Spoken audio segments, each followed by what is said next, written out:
Bahasa gaul di media sosial, tren atau ancaman untuk bahasa Indonesia.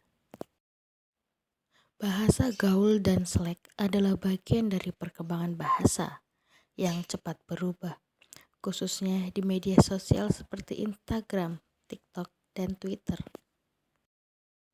Fenomena ini mencerminkan kreativitas anak muda dalam berkomunikasi, tetapi juga mempengaruhi bagaimana bahasa baku digunakan di ruang publik. Di era digital, media sosial telah menjadi tempat utama interaksi generasi muda. Bahasa gaul seperti gabut, gasken, hingga spill sering kita jumpai. Tapi bagaimana fenomena ini memengaruhi bahasa kita? Apakah fenomena ini hanya sebuah tren atau memiliki dampak yang lebih besar pada perkembangan bahasa?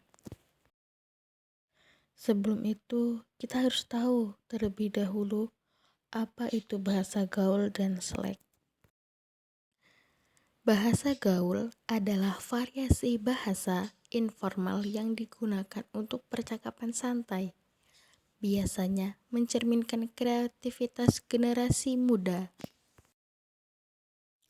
Adapun contohnya yaitu gabut, yang artinya tidak ada kerjaan. Gabut ini berasal dari kata gaji buta.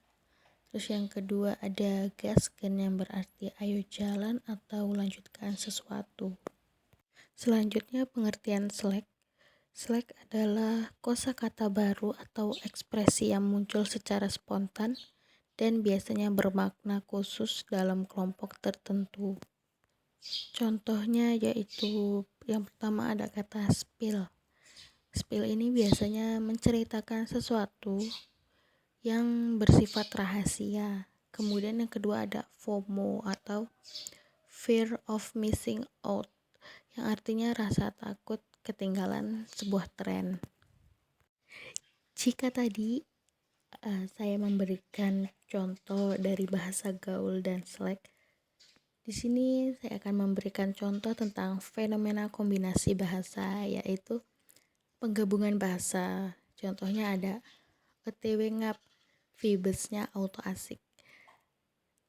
Contoh ini berasal dari beberapa kata. Yang pertama yaitu OTW atau on the way. Yang kedua ngap, bahasa Indonesia yang terbalik dari kata bank. Kemudian yang ketiga ada vibesnya auto asik, yaitu gabungan bahasa Inggris dan bahasa Indonesia. Dapat dilihat dari contoh kombinasi bahasa tadi, faktanya bahasa gaul sering memadukan bahasa Inggris dan Indonesia karena pengaruh globalisasi. Bahasa gaul juga salah satu bentuk variasi bahasa yang dipengaruhi oleh faktor sosial dan faktor media.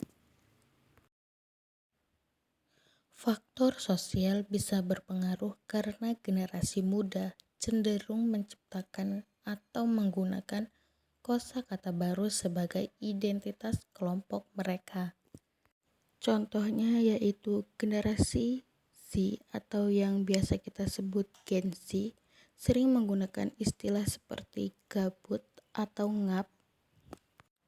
Selanjutnya ada faktor media. Faktor media ini bisa berpengaruh karena media sosial menjadi lingkungan informal di mana variasi bahasa seperti slang berkembang pesat. Jadi bisa disimpulkan, variasi ini menonjolkan kreativitas dalam penggunaan bahasa.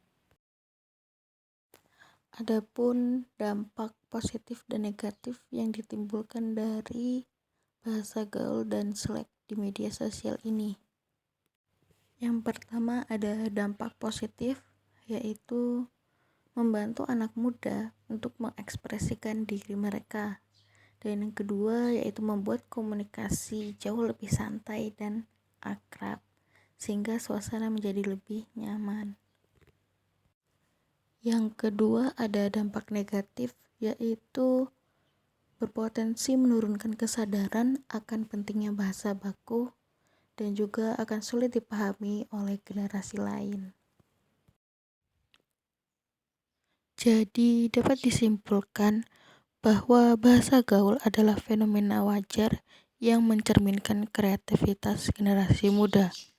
Jika digunakan secara tepat, bahasa gaul tidak akan merusak bahasa baku, tetapi memperkaya ekspresi komunikasi. Sebagai anak muda, kita tetap perlu menguasai bahasa baku untuk situasi formal. Pendidikan bahasa Indonesia bisa mengadopsi tren ini untuk mendekatkan pelajaran dengan generasi muda.